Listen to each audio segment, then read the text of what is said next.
Welcome to this month's virtual Next Steps Leadership event. Today we're focusing on leadership pace. We've got some great guests with us we'll introduce in just a minute. But first I want to let you know that the Global Leadership Summit for Western Kentucky is brought to you by Heartland Church here in Paducah, Journey Church in Murray, and Peel and Holland. And so we're excited to be investing in the leaders in our community. We believe that when leaders get better, everybody wins. I want to give a special thank you to each of our summit partners that made the Global Leadership Summit here in Paducah possible this year. So we're thankful for CSI, for Strawberry Hills Pharmacy, Peel and Holland, Paducah Bank, Baptist Health Paducah, as well as our leadership development partner, U.S. Bank. Without each of them, we would not be able to bring you the Global Leadership Summit, and thankful for Journey Church and Peel and Holland for these virtual Next Steps event. These are different days with COVID-19. Normally we would be gathering for lunch and hearing a speaker and a panel live, but we are thankful for technology and being able to do these leadership events virtually over the next few months. And so thank you for joining us and for investing your time in growing as a leader. I want to introduce our guest here today.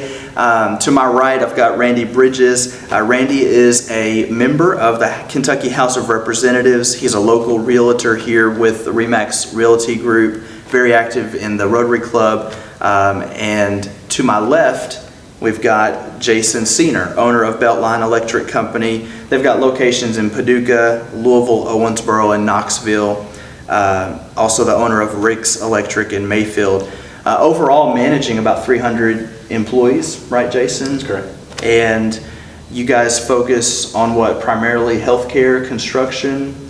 Industrial contracting, healthcare, commercial construction, Yeah. power generation. Good deal. Both of these guys are active in their local church here at Heartland Church, and both of y'all are active in your leadership pace. We were just talking before we started that it is active, it's busy, fast-paced, right? Not just your leadership pace, but the things that you're involved in, businesses and that kind of thing. And we want to talk about how do we maintain a healthy pace. So I want to ask you guys right off, what are some times or what examples would you give for being able to say when you've had a healthy pace in leadership or you've had a healthy pace in life or with your business? Randy? Well, I think making sure you're aware of your priorities and keeping that focus. Because when you do that and you don't allow yourself to get off in the weeds, because usually it's in the weeds where you get distracted and you can't be a good leader. So I think setting clear priorities for those that you're leading, employees that know exactly what the task is ahead of them. And I think another thing is making sure you keep them included in the big picture, because we fight little battles every day, and if we're not careful, fighting those small battles will just wear you out because you got to run at such a fast pace. But if you can show them an end to that battle, and there's a bigger picture, a bigger value, a bigger goal, just like with our spiritual life, it makes it much easier for me anyway. I think for me, the pace is more about consistency. And through consistency, we create habits, which habits typically lead towards success. So when I find myself at a very consistent pace, I find myself at the most efficient. I also believe that when I'm at a consistent pace, I'm in a better position to lead. And I think rather than these ups and downs that we often see leaders go through in their own pace, that consistency can bleed over into the team being able to settle in for whatever's expected of them and really hone in on the direction that the company's going. Yeah. What are the benefits you guys have experienced when you've lived in that consistency or had the right priorities and not in the weeds, where you're at that healthy pace? What are the benefits of that healthy pace? I think for me in our business, the win is very short-lived in construction. You win, you go to work. And so we are constantly working ourselves out of a job on a daily basis. So that consistency has to be there. There's not an opportunity to win, relax, sit back, build the job. You win, then you replace that job. You look for the next job. So when we're functioning at a high level of consistency with a pretty rapid pace, and everyone knows what's going on in the direction, that consistency also allows us to think strategically and really focus on the future. When Randy talked about really sharing the big picture, that's what we're trying to do, is be able to express what the big picture is, demonstrate what that big picture is, so that everyone understands where we're going as a team. Yeah. What benefits have you experienced, Randy, when you're in that groove, the healthy pace? Well, I'm a little older, so my heart rate's much better. My blood pressure's much better. You know, the stress, you know, the low stress, you know, when you're not paced, I can tell when I'm getting out of pace, because I start experiencing anxiety, pressure, frustration, short temperament. Actually, you could probably ask my wife, and she can tell you exactly, because she can read me like a book. But Jason's right. You know, when you're more consistent, you're more relaxed, and I try to look at it from a biblical perspective. You know, Christ only had a 3-year ministry, and he only had 12 guys. Yeah. He changed the world, but he never. He always stood firm in his faith. He had his priority, and he stayed focused. But he also took time to get alone and pray and spend time. And Jason mentioned you go to the gym every morning. I'm assuming I've heard a lot about your gym time, and it's a priority. But we're going to arm wrestle after this video. No. But I feel like that's probably one of your safe places, where you can work out the tension. I get my day going. You know, I get up, I work early, I go to the gym, and during that time at the gym is when I'm setting my priorities for the day, what they're going to be, and how the schedule's going to roll. So you mentioned consistency in your answer, and earlier we were talking about COVID, you know, for everybody has changed things, and consistency out the window, you know, mid-March or whenever it was. And I mean, kind of talk about, if you're going to maintain a healthy pace this year, we're still in the midst of a pandemic. Businesses are operating and having to almost, you know, daily figure out what it looks like to navigate this. And so how do you maintain a consistency? Or what was it like back in March adjusting? Well, that first 4 to 6 weeks, every single day, you were faced with a new challenge, and the answer to the prior day's question might not be the same answer today. And as we worked through that, you almost had to resolve yourself to be uncomfortable in the moment you're in, because none of us really know. We're all doing the very best we can to get the best solution to the problem that we know right now. And then you also surround yourself with a team. You know, and fortunate for me, we have very strong team members that I can reach out to different individuals for different expertise, or even outside of the organization for expertise, to really get feedback and advice on how we might do this. There was a group of about 3 contractors that we eventually got to the point after that first week that we would do, if I was battling a situation, I would add one to the call, who would add the other to the call. We would all go through that at the same time, knowing that we were all going to deal with it at one time or another. So we started kind of teaming things up, even as different companies. But when you go back to that consistency, and my routine was just shot. And so that first 6 weeks, even within a normal routine, I don't know that there would have been any normalcy to it. And I'm okay in the gray and ambiguity associated with some things. That's okay with me. It doesn't, you know, I don't have anxiety over that.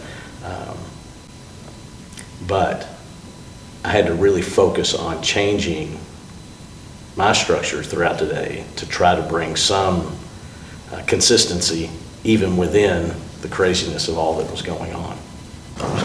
What about, let's go at it from this angle. What are some signs that your pace of leadership, maybe life in general, could be going too fast? That too fast in an unhealthy way. We were talking earlier, and both of you guys live in a world, business, life, where it is fast-paced, And that's not necessarily a bad thing, right, Jason? So how do you know when it's unhealthy? I think that really Randy hit on it earlier. And I mean, at our true core, we've got our own priorities, personal priorities. So if I find myself working at a pace to where I'm missing personal commitments or family obligations outside of the personal and the family, you can work at a pace so quickly that you lose focus on why you're working at that pace. And when you're checking the box to get it done, you begin to make mistakes. And you know, anymore in the business world that we're in, it only takes one significant mistake to really change the course of the entire direction of the company. And so we have to focus, and I stress this on our leadership, is that the decisions that each division or each leader is making does not only affect that individual leader, but they're affecting the entire organization. So those are the priorities. When the priorities fall out of place, the decisions turn into mistakes. That's when I realize it's time to slow down, refocus, change your objectives. Yeah. Randy, how else, when we know we're off, our pace is off? Well, usually my wife tells me. I hate to say that, but you know, you like Jason said, you start missing things. And I had an important meeting 2 weeks ago, and I didn't show up.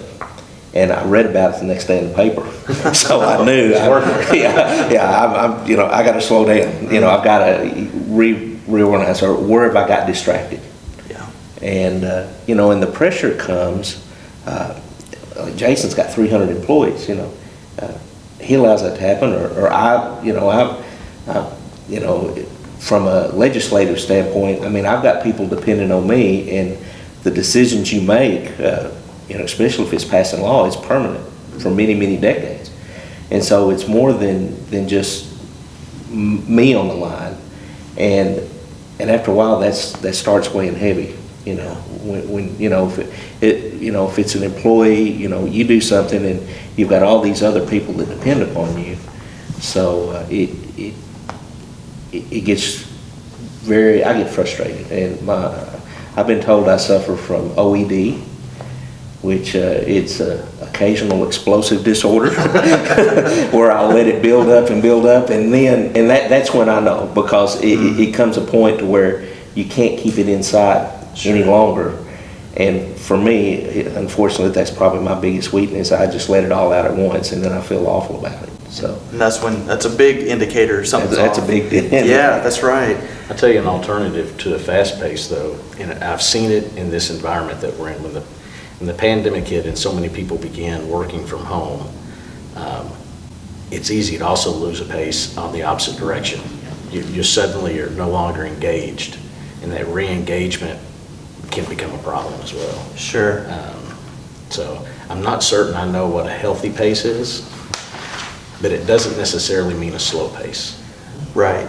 Yeah, there can be extremes on both sides. And you know, listening to Randy, we joke, your wife will tell you, but you know, when we're off, for me anyways, the people who get the worst of it are the people that are closest to us. My family, or people that I work closely with throughout the week, throughout the day, in the routines.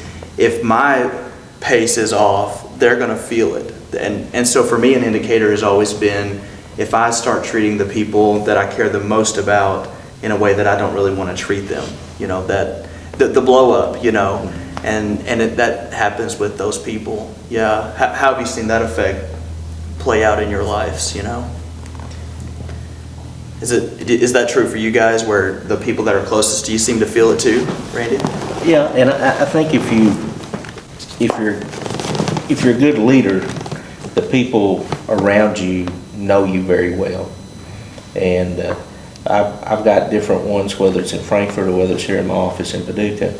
I can walk in and not say a word, and they'll come in and say, "What's wrong?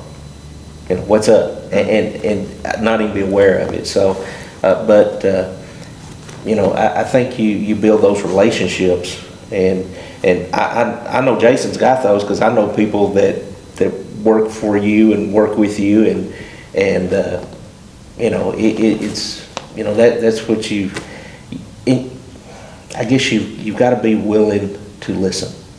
I think for me is, people say something or something will come up and I'll get over it, we'll get through it, trying to push through rather, and a lot of times you end up, or I do, in a crisis mode, and I get to focusing on the symptom and I don't focus on the cure. When I lose that sight, and there's a big difference there that, focusing on instant rather than, and that takes your eyes or my eyes off the long term.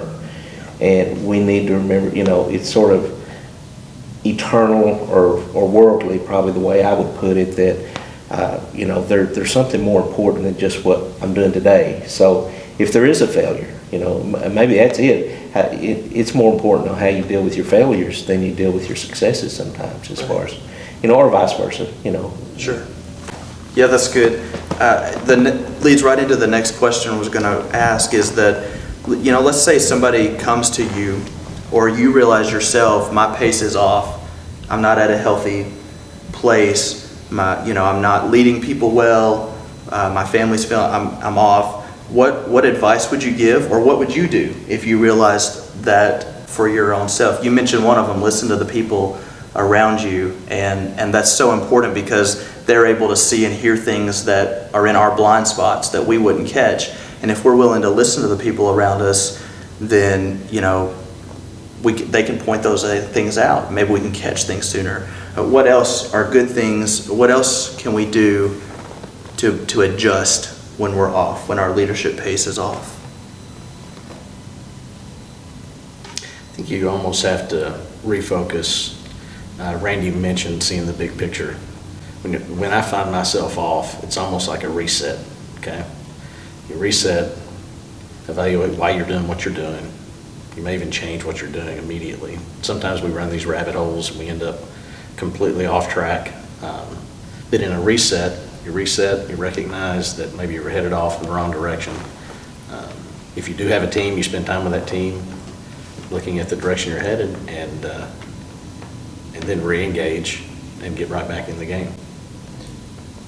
That's good. Yeah. I think one of the key factors you've got to do is humble yourself and allow those around you to see that part, that you don't have to be invincible, because that brings a reality around to everyone where I found that they trust you more when you, If you're headed down the wrong path and you admit it, that's a big deal. You certainly gain the respect of those around you. Absolutely. So.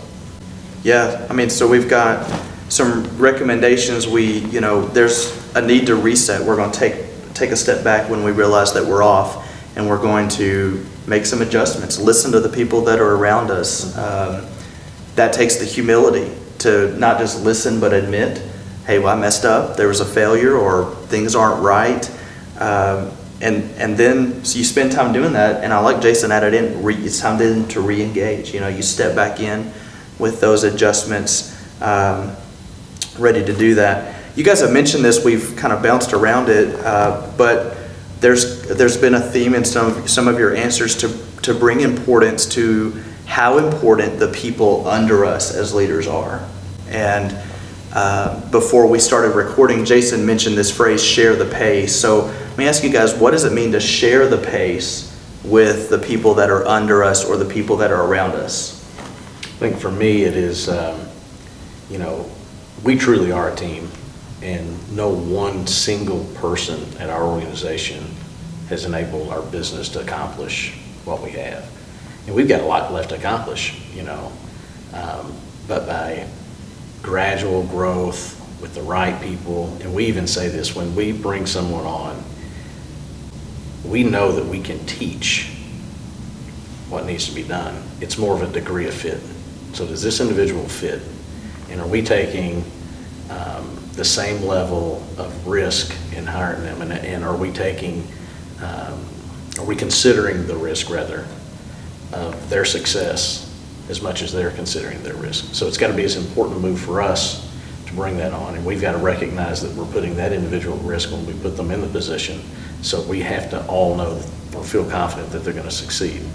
So when you've got a team like that you can rely on, sharing the pace is easy, you know.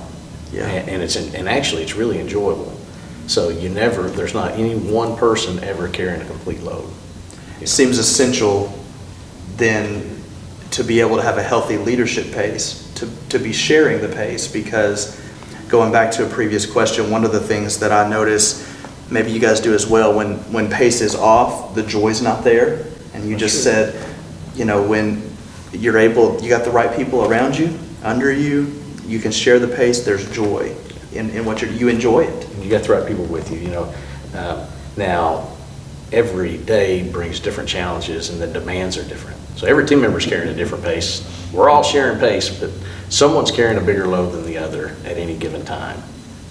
And you've got to be aware of that. Sure. Because when those that are carrying too much load, and that's part of being a leader, is to take part of that load off, and because at the time you don't realize it. Mm-hmm. You're just going 90 miles an hour and you don't slow down enough to think it, but Right. you've got to watch those underneath you and protect them. Jason, you were talking about growth in people and everything, and probably for me, the aha moment happened several years ago when I decided it's not about the job or the project or the whatever it is. And I started focusing on the people. And I'll be honest with you, regardless of what I'm doing now, I get more joy watching someone else develop and grow and be successful. And it takes my focus off myself, but then it's sort of crazy because before I know it, it's causing me to be more successful too. But it's not about me. It's sort of, I think here, especially in America and the United States, we're all looking for, we've been taught, pull yourself up by your bootstraps, you know, work harder than everybody else. You know, we're responsible, and I call it like the home run theory, you know. You know, everybody wants to be the one hitting the home run, game-winning home run, or the game-winning shot or whatever. But, you know, and for me, in my spiritual walk, I used to look at, you know, God, show me what you want. Just give me a task. I can do it. Just tell me what it is. And I was always looking for where you want to go. And it just, as I got older and got more mature, I realized, you know, that's never going to happen. Not that God won't give you a direction or whatever, but when I started focusing on the little things and just every day, just don't worry about everything going on. Just what can I do to be more like Christ in the little things? Then all the big things sort of take care of themselves. And I see that with the people I've had that, you know, now I don't have employees like I used to as much, but even as a public figure, I depend on people constantly. I can't do what I do. And you know, you can't know everything. But I've built relationships with individuals that I can call if I need expert advice on something or whatever. And, you know, and to watch them blossom and be a part, and it's just there's a joy there that's inexplainable. Sure is. So. Yeah, and depending upon others is a big part of maintaining that pace. Yeah. Well, Randy and Jason, thank you guys so much for being here and talking about leadership pace. Thank you guys for joining us. I have a great amount of respect for both of you guys. Appreciate what you do and your faith and your involvement. You're leaders in our community for sure. And so thank you for taking time to be here with us and investing in these leaders who are taking time to be here with us today. The next virtual Next Steps event is on October 20th, and Matt Johnson of Journey Church will be leading that one on the topic of racial injustice and what leaders can continue to do to address that from a business perspective and through leadership. Thank you for investing in your time to grow as a leader. Remember, when leaders get better, everybody wins.